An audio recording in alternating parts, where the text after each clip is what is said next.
അവൻ്റെയും പുത്രൻ്റെയും പരിശുദ്ധാത്മാവിൻ്റെയും നാമത്തിൽ പ്രിയപ്പെട്ടവരെ, വിശ്വാസം എന്നത് വാക്കിൽ വരുന്ന ഒരു ആശയമല്ല, മറിച്ച് ഒരു വ്യക്തിയുടെ ജീവിത സമീപനമാണ്. ജീവിത വിഷയങ്ങളോടുള്ള നമ്മുടെ റെസ്പോൺസ് ആൻഡ് റിയാക്ഷൻ, പ്രതികരണങ്ങൾ, ഈ പ്രതികരണങ്ങളുടെയൊക്കെ ആകത്തുകയാണ് വിശ്വാസമെന്ന് പറയുന്നത്. ഇങ്ങനെ പറയാൻ കാരണം, ഒരു വ്യക്തിക്ക് വിശ്വാസമുണ്ട് എന്ന് ദൈവം എങ്ങനെയാണ് അതിനെ മനസ്സിലാക്കുന്നത്? ആ വ്യക്തി ഒരു വിഷയം ദൈവത്തെ അടിസ്ഥാനപ്പെടുത്തി അതിനെ സമീപിക്കുന്നുണ്ടോ? അല്ലെങ്കിൽ എന്ത് സംഭവിച്ചാലും എന്തിനെയാണ് ആ വ്യക്തി അടിസ്ഥാനപ്പെടുത്തുന്നത്? ഞാൻ പറഞ്ഞു വരുന്നത്, പരിശുദ്ധ അമ്മയുടെ ജീവിതത്തിൽ വന്നുപെട്ട ചില അരാജകത്വം, അരോചകത്വം എല്ലാം കൂടി കെട്ടുപിണഞ്ഞ ചില അപ്രതീക്ഷിതമായ സംഭവ സാഹചര്യങ്ങളിൽ പരിശുദ്ധമ്മ എടുത്ത നിലപാടും അതിൻ്റെ സമീപനവും. ഉദാഹരണത്തിന്, അമ്മയോട് മംഗളവാർത്ത സമയത്ത് മാലാഖ വഴി ദൈവം പറഞ്ഞത്, അതായത് ദൈവത്തിൻ്റെ വാഗ്ദാനവും, ആ വാഗ്ദാനത്തിൻ്റെ നിറവേറ്റത്തിൻ്റെ ഒരു പ്രഥമ ഘട്ടത്തിൽ അമ്മ അനുഭവിച്ച ഘടകവിരുദ്ധമായ എതിരനുഭവങ്ങളും ഒരുമിച്ച് അതിനെ അഭിമുഖീകരിക്കേണ്ടി വരുമ്പോൾ ഒരു വ്യക്തിക്കുണ്ടാകുന്ന നിലതെറ്റിയ അവസ്ഥകളെ എങ്ങനെ സമനിലയോടെ അമ്മ കൈകാര്യം ചെയ്തു എന്നുള്ളത് ചില്ലറ പ്രശ്നമല്ല. നമ്മൾ ധ്യാനിച്ചുകൊണ്ടിരിക്കുന്ന വിഷയം, ഇപ്പം എന്താണ് മംഗളവാർത്ത സമയത്ത് പരിശുദ്ധ അമ്മയോട് മാലാഖ പറഞ്ഞത്?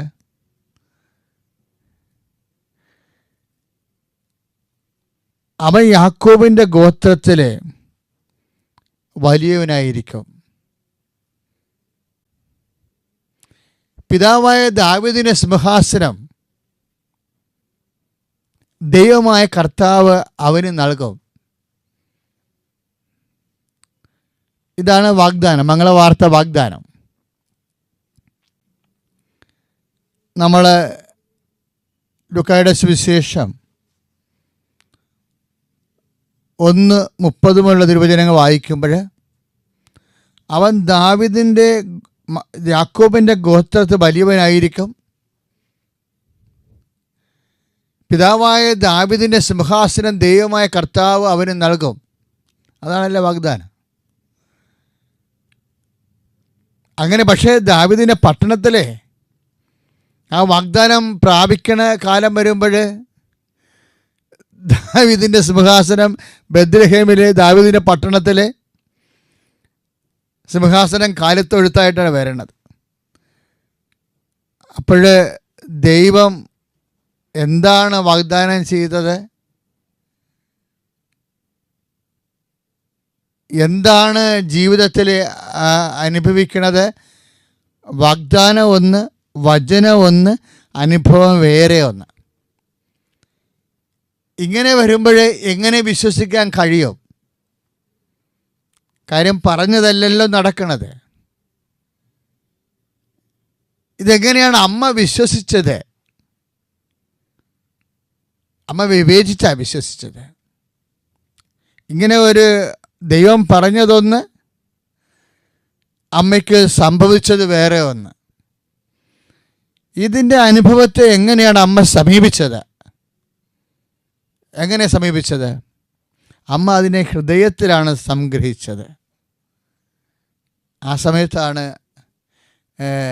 ലൂക്കാ 2:19 യേശുവിൻ്റെ അമ്മ എല്ലാം ഹൃദയത്തിൽ സംഗ്രഹിച്ചുവെന്ന് വിശുദ്ധ ഗ്രന്ഥം നമ്മളെ അനുസ്മരിപ്പിക്കുന്നത്. അപ്പം ഇതിങ്ങനെ ചില കാര്യങ്ങൾ, അതായത് വചനത്തിലൊന്ന്, വിശ്വാസത്തിലൊന്ന്, അനുഭവത്തിൽ വേറെ ഒന്ന്. അങ്ങനെ വരുമ്പോൾ എന്ത് ചെയ്യണമെന്നാണ് അമ്മ പറയണത്? അത് ഹൃദയത്തിൽ സംഗ്രഹിക്കണമെന്ന്. ഹൃദയത്തിൽ അല്ലെങ്കിൽ പിന്നെ നമ്മൾ എവിടെയാണ് സാധാരണ സംഗ്രഹിക്കാൻ സാധ്യത? തലയില. 2 ഫാക്കൽറ്റിയാണല്ലോ നമുക്കുള്ളത്. ഒന്ന് വിൽ, രണ്ടാമത്തെ ഇൻ്റലക്റ്റ്. ഈ തലയിൽ സംഗ്രഹിക്കുമ്പോൾ എന്നാ സംഭവിക്കണത്? ബുദ്ധിപരമായിട്ട് കാര്യങ്ങളെ എടുക്കും. ഹൃദയപരമായിട്ട് എടുക്കേണ്ട വിഷയങ്ങളെ ബുദ്ധിപരമായിട്ട് എടുക്കുമ്പോൾ എന്ത് സംഭവിക്കും? തർക്കങ്ങളുണ്ടാവും. തർക്കങ്ങൾ എങ്ങനെ വരണതാണ്? താരതമ്യം വഴി വരണതാണ്. തൂക്കി നോക്കുന്നവരെ, താരതമ്യം ചെയ്യുന്നവരെ ദൈവം വിളിക്കുന്നത് വിഡ്ഢികളാണെന്ന്. അതാണ് അതിൻ്റെ രസം. ഫിലിപ്പിയർ 2:3 എന്താ പറയണത്? താരതമ്യം ചെയ്യുന്നവർ വിഡ്ഢികളാണ്. മനുഷ്യൻ എന്താ പറയണത്? താരതമ്യം ചെയ്യുന്നവർ, തൂക്കി നോക്കുന്നവർ ബുദ്ധിയുള്ളവരാണ്. മനുഷ്യൻ്റെ ബുദ്ധി ദൈവത്തിൻ്റെ വിഡ്ഢിത്തമാണ്. അതുകൊണ്ട് വിശ്വാസി വിഷയങ്ങളെ കാണുന്നത്, ദൈവം ആ വിഷയങ്ങളെ എങ്ങനെ കാണുന്നു അതിന് അനപേക്ഷണീയമായതുകൊണ്ടാണ് ഒരു വിശ്വാസി ആയിരിക്കുന്നത്. അവൻ്റെ ജീവിത വിഷയങ്ങളെ അവൻ എങ്ങനെ സമീപിക്കുന്നു എന്നതിനെ അടിസ്ഥാനപ്പെടുത്തിയാണെന്ന് ആദ്യമേ പറഞ്ഞതിൻ്റെ കാരണം അതാ. ഹൃദയത്തിൽ സംഗ്രഹിക്കുന്നത് എന്തുകൊണ്ടാണ്? ഹൃദയത്തിൽ ആരാ ഉള്ളത്? കർത്താവിൻ്റെ വചനം സങ്കീർത്തനം 37:31 പറയും, ഹൃദയത്തിലാണ് ദൈവത്തിൻ്റെ വചനം കുടികൊള്ളുന്നതെന്ന്. ദൈവത്തിലെ എന്നെ കേൾക്കും ദൈവത്തിലെ ജീവിത വിഷയങ്ങളെ കൈകാര്യം ചെയ്യുന്നത് സ്നേഹത്താലാണ്. ദൈവത്തോട് ഉള്ള എല്ലാ ബന്ധങ്ങളെയും നമ്മൾ സമീപിക്കുന്നത് സ്നേഹത്താലാണ്. അതുകൊണ്ടാണ് സ്നേഹം അഹങ്കരിക്കണില്ല, സ്നേഹം അസൂയപ്പെടുന്നില്ല എന്നൊക്കെ ദൈവത്തിൻ്റെ വചനം പറയുമ്പോൾ 1 കൊറിന്ത്യൻസിൻ്റെ 13:4-5 വചനങ്ങളിൽ പറയുമ്പോൾ സ്നേഹം നിറഞ്ഞാൽ, ദൈവത്തോട് സ്നേഹം നിറഞ്ഞാൽ മാത്രമേ അങ്ങോട്ടും ഇങ്ങോട്ടുമുള്ള താരതമ്യങ്ങൾ കുറയത്തുള്ളൂ. തലയിന്ന് വിഷയം ഹൃദയത്തിലേക്ക് വരത്തുള്ളൂ. ദൈവവുമായി നീ മുന്നോട്ട് സഞ്ചരിക്കാൻ, ആ സഞ്ചാരത്തിൽ പുരോഗമിക്കാൻ ഉദ്ദേശിക്കുന്നുണ്ടെങ്കിൽ തീർച്ചയായിട്ടും നീ ഈ വിഷയങ്ങളെ ബുദ്ധിപരമായിട്ട് കാണുന്നതിന് പകരം തൂക്കി നോക്കി താരതമ്യപ്പെടുത്തിക്കൊണ്ട് കുറഞ്ഞും കൂടിയത് നീ ചിന്തിച്ച് വിഷമിച്ച് വിഷണ്ണരായി നിരാശപ്പെടുന്നതിന് പകരം ദൈവത്തിന് എപ്പോൾ വേണമെങ്കിലും നിന്നെ, കാര്യം ദൈവത്തിൻ്റെ കാലത്ത് ഇപ്പം നമ്മൾ ജപമാല പ്രാർത്ഥന അവസാനിപ്പിക്കുന്നത് എങ്ങനെയാണ്? സൊല്ലോങ്ങളുടെ രാജ്ഞിയായി മുടിധരിപ്പിക്കപ്പെടുമ്പോൾ ധ്യാനിക്കാനാണ് പറഞ്ഞിരിക്കുന്നത്. പിതാവായ ദൈവം ദാവീദിന് സിംഹാസനം അവന് കൊടുക്കുമെന്ന് പറഞ്ഞപ്പോൾ, അതിൽ വിശ്വസിച്ചപ്പോൾ, ദൈവത്തിൻ്റെ കാലത്ത്, കൈറോസിൻ്റെ കാലാതീത കാലത്ത് അവന് മാത്രമല്ല ദൈവം കൊടുത്തത്, കാലം കാത്തിരുന്നപ്പോൾ അവൾക്കും അത് കിട്ടിയതായിട്ടാണ് നമ്മുടെ വിശ്വാസ ചരിത്രം നമുക്ക് നൽകുന്ന മുന്നറിയിപ്പ്. ദൈവം ചെയ്യുമ്പോൾ പറയുന്നതിനേക്കാൾ ഇരട്ടിയാണ് ചെയ്യണത്. പക്ഷെ കാത്തിരിക്കാനും ദൈവത്തിൻ്റെ സ്നേഹത്തെ വിശ്വസിച്ച് വിശ്വാസം മുന്നേറ്റം നടത്താനുള്ള ആസ്തി നമുക്കുണ്ടാവണം. നല്ലവനായ ദൈവമേ, ഞങ്ങൾ പ്രാർത്ഥിക്കുന്നു, ജീവിത വിഷയങ്ങൾ ഞങ്ങളുടെ കാലത്ത് കാണാതെ നിൻ്റെ കാലത്ത് കണ്ട് കാത്തിരിക്കാനുള്ള സ്നേഹത്താൽ ഞങ്ങളെ അഭിഷേകം ചെയ്യണമേ. യേശുവേ സ്തോത്രം, ഹല്ലേലൂയ. യേശുവേ നന്ദി, യേശുവേ സ്തോത്രം, ഹല്ലേലൂയ. യേശുവേ സ്തോത്രം, യേശുവേ ആരാധന, ഹല്ലേലൂയ. കരങ്ങൾ ഉയർത്തിക്കൊണ്ട് കർത്താവിനെ സ്തുതിച്ച് പ്രാർത്ഥിക്കട്ടെ. കർത്താവേ, കേട്ട വചനങ്ങളെ ഓർത്ത് നന്ദി പറയുന്ന കർത്താവേ. പ്രിയമുള്ളവരെ, വിശ്വാസത്തിൻ്റെ വഴികളിലെ നമ്മുടെ വിശ്വാസത്തിന് ഹൃദയം കൊണ്ടുള്ള സമർപ്പണത്തിന് കർത്താവ് നേരിട്ട് ഉത്തരം നൽകുകയും ഇടപെടുകയും ചെയ്യുന്ന അനുഭവത്തിനാണ് ജനങ്ങൾ സാക്ഷ്യം നൽകുന്നത്. അവിശ്വാസാക്ഷ്യം നമ്മൾ കേൾക്കുമ്പോൾ നമ്മുടെ ജീവിതത്തിലും ദൈവം ഹൃദയം കൊണ്ട് വിശ്വസിക്കുമ്പോൾ ഏത് സമയത്തും ഇടപെടുമെന്നുള്ള ബോധ്യത്തോടെ സാക്ഷ്യം കേട്ട് നമുക്ക് കർത്താവിനെ കാത്തിരിക്കാം. എൻ്റെ പേര് പ്രീതി ബൈജു. ഞാൻ എഴുപുനിൽ നിന്ന് വരുന്നു. എൻ്റെ മോൾക്ക് വേണ്ടിയാണ് ഞാൻ ആദ്യമായി ഉടമ്പടി എടുക്കുന്നത്. 5 വയസ്സിൽ എൻ്റെ മോൾക്ക് തേയ്മാനം അനുഭവപ്പെട്ടു. ചെറിയൊരു പനിയോടുകൂടിയാണ് വന്നത്. കുറച്ച് ദിവസം കഴിഞ്ഞപ്പോൾ കൊച്ച് നടക്കുമ്പോൾ ചരിവും വേദനയും കൊണ്ട് നടക്കാൻ പറ്റാത്തൊരവസ്ഥ. ഞാൻ ഹോസ്പിറ്റലിൽ കൊണ്ടേ കാണിച്ചു.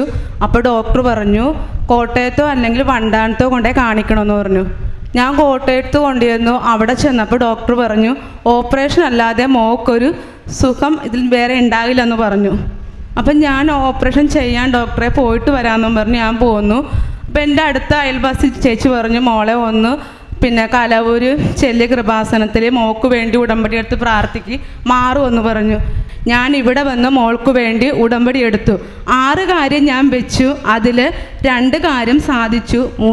ഉടമ്പടി വെക്കാത്ത ഒരു 3 കാര്യം കൂടി മാതാവ് എനിക്ക് സാധിച്ചു തന്നു. മോൾക്ക് ഓപ്പറേഷൻ പറഞ്ഞു. ഞാൻ ഓപ്പറേഷൻ സമയത്ത് ചെന്നിട്ട് എല്ലാ കാര്യങ്ങളും ഞാൻ അവിടെ ചെയ്തു. എന്നിട്ട് ഞാൻ ഡോക്ടറോട് പറഞ്ഞു ഡോക്ടറെ ഞാൻ മോൾക്ക് വേണ്ടി ഒരു ഉടമ്പടി എടുത്തിട്ടുണ്ട്. എനിക്ക് വിശ്വാസമാണ് മാതാവ് എൻ്റെ മോളുടെ അസുഖം മാറ്റിത്തരും. ഡോക്ടർ എന്നോടൊരു കനിവ് കാണിക്കണം, എന്നെ ഈ പ്രാവശ്യം പോകാൻ അനുവദിക്കണമെന്ന് പറഞ്ഞു. എൻ്റെ മോൾക്ക് മാറിയില്ലെന്നുണ്ടെങ്കിൽ ഞാൻ വന്നിവിടെ ഓപ്പറേഷൻ നടത്തിക്കൊള്ളാം എന്ന് പറഞ്ഞു. ഡോക്ടർ വലിയൊരു മനസ്സുള്ള ആളായിരുന്നു. ഡോക്ടർ പറഞ്ഞു ചേച്ചിക്ക് വിശ്വാസം ഉണ്ടെങ്കിൽ ചേച്ചിക്ക് അതിന് ഫലം കിട്ടും. ചേച്ചി മോളായിട്ട് പോയിട്ട് വാ, നമുക്ക് ഇത് മാറിയില്ല എന്നുണ്ടെങ്കിൽ ഞാൻ ചേച്ചിക്ക് ഓപ്പറേഷൻ ചെയ്തു തരാം. 9 വയസ്സിനുള്ളിൽ മാത്രമേ ഓപ്പറേഷൻ പറ്റുള്ളൂ. അതിനുശേഷം മോള് പൂർണ്ണമായി ഈ സ്ഥിതിയിലേ നടക്കുകയുള്ളൂ. ഭാവിയിൽ അവൾക്ക് ചരിവ് അനുഭവപ്പെട്ട് അങ്ങനെ അത് പൂർണ്ണമായി അങ്ങനെ തന്നെ നിൽക്കുമെന്ന് പറഞ്ഞു. ഞാൻ വന്നു. പക്ഷേ ഇപ്പം വരെ എൻ്റെ മാതാവ് എൻ്റെ പ്രാർത്ഥന കേട്ടു. എൻ്റെ മോൾക്ക് ഒരു വേദനയോ ചരിവോ ഒന്നും കൂടാതെ പൂർണ്ണമായും എൻ്റെ മോൾ ഓടിച്ചാടി നടക്കുന്നു. അവൾ ചെയ്യാത്ത കുസൃതികളൊന്നുമില്ല.